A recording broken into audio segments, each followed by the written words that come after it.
All right, RMS Geometry. Welcome back for one final video here to close out the year. We're going to look at equations of circles and bring back kind of an old topic that I've been promising we'd need to know all year, and we're finally getting to it here. So just a quick recap. When I'm talking about equations of circles, I'm talking about an XY equation that we can use to graph a circle on the coordinate plane. Yesterday we saw that the equation for a circle came from the Pythagorean theorem, and you can see the other video to see how we came up with it, but it involved squaring two legs of a triangle to get a radius squared at the end. And we said, well, if really those distances we're squaring or those lengths we're squaring could be found by taking the x value we're trying to input and subtracting the x coordinate of the center of the circle, and the same thing, the y value, and subtracting its coordinate. So you'll notice I used h and k to represent the center, and then the radius is just represented by r. So this is a review of yesterday. We saw all that in our video, but it's really important here. I think the HK notation is an important thing to make a note of, because you'll see that often in mathematics, that's how the center will be referred to of this circle. So we have that information, and with that, it's pretty easy to work with an equation like x minus 2 squared plus y minus 5 squared is equal to 36. When I look at that right away, I know the radius is 6, because that's the radius squared, so 6 is our radius. I also know, because we're subtracting each of those, that our center will be at positive 2, 5. Now, if we had an equation where it was like x plus 4 squared plus y minus 3 squared is equal to 16, well, the radius would be 4, and the center this time would have a negative. It would be at negative 4, positive 3, because adding, that's really the same thing, as subtracting a negative. And since we're given that we're always subtracting h, it's like we're subtracting negative 4 here. So that's our center point. So that's an important piece of information moving forward. However, none of that is really the key focus in today's video. Today we're going to look at how we're going to take the equation from a circle when it's not given in that general or in that graphing form, and make it useful and make it usable to graph. So what I mean is, what if instead of the format that we just looked at, we had an equation for a circle that looked like, how about, let me make sure we have a good example.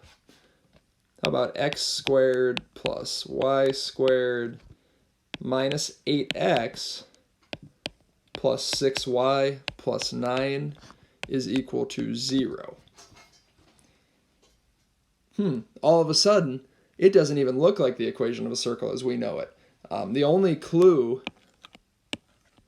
is that both x and y are being squared, so that lets me know there's a really good chance that we're working with the equation of a circle. The issue is I can't easily identify a radius, I can't easily identify what the center is, so I need to do some rearranging.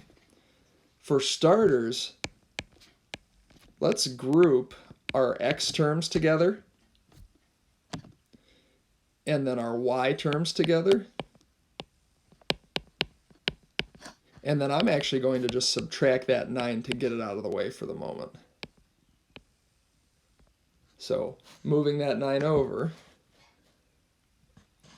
we're left with just those 4 terms on the left side, and we're actually going to use the process of completing the square twice to move forward here.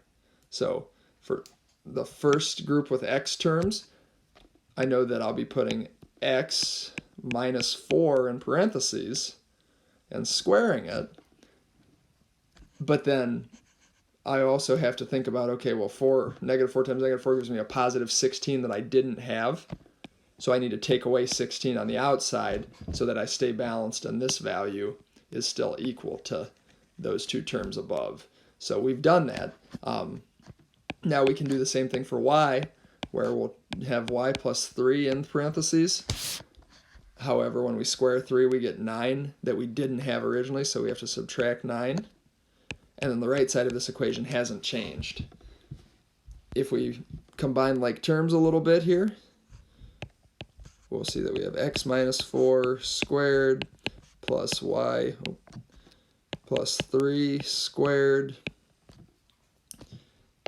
minus 25 is equal to negative 9. And then if we add 25 to each side, we'll see that we have x minus 4 squared plus y plus 3 squared is equal to positive 16.